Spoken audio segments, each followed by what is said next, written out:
လူတိုင်းဘဝတစ်လျှောက်လုံးတောက်ခဲ့ဘူးတဲ့ဒီရတာရှိတဲ့အချိုရည်ကို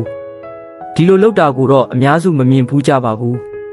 ဒီအချိုရည်ရဲ့အစကတော့လက်ဆက်တဲ့ကဆွမြစ်ခါဆဘာကနေစတင်ပါတယ်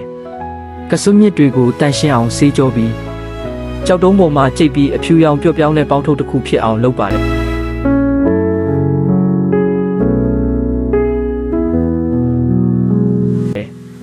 အဲ့ဒီနောက်လက်နဲ့ဖိညစ်ပြီး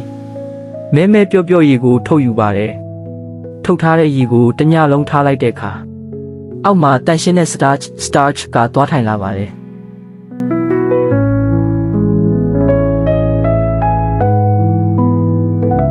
အဲ့ဒီ starch ကို6အောင်လုပ်ပြီး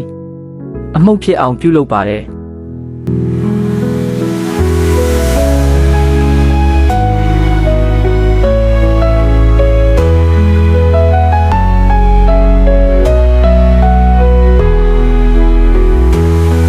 နောက်တစ်ဆင့်မှာတော့အဲ့ဒီအမှုန့်ကို jaggery နဲ့တူချက်လိုက်တဲ့အခါပူပူနွေးနွေးချွဲချွဲကက်ကက်ရှိတဲ့ကာရမယ်အလားမုံသားတစ်ခုဖြစ်လာပါတယ်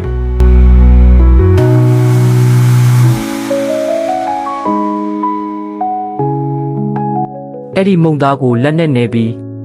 ပပလေးပြအောင်လှိမ့်လိုက်ပါတယ်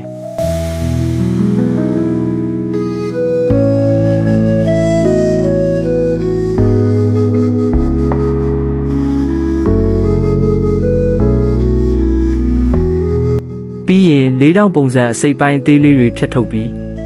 လက်နဲ့လှိမ့်လိုက်တဲ့အခါဘိုးဘာပေါဘာပလဲလုံးလေးတွေဖြစ်လာပါတယ်အဲ့ဒီပလဲလုံးတွေကိုအရသာပိုနှက်လာအောင်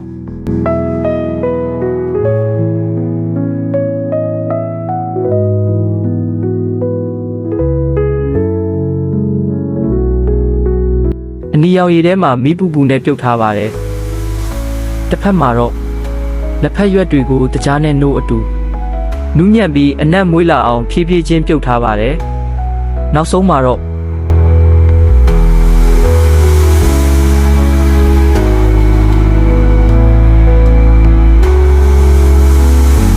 လက်ဖက်ရည်နဲ့ဘိုးဘာပလဲလုံးတွေကိုပေါင်းဆက်လိုက်တဲ့အခါလူတိုင်းနေတိုင်းအော်ဒါတင်တောက်နေတဲ့ဘိုးဘာလက်ဖက်ရည် bubble tea တစ်ခွက်ဖြစ်လာပါတယ်ဒါကတော့ရှေ့ခေတ်နီလန်တိုင်းပြုလုပ်ထားတဲ့တကယ်ရိုးရာဘိုးဘာလက်ဖက်ရည်ဖြစ်ပါတယ်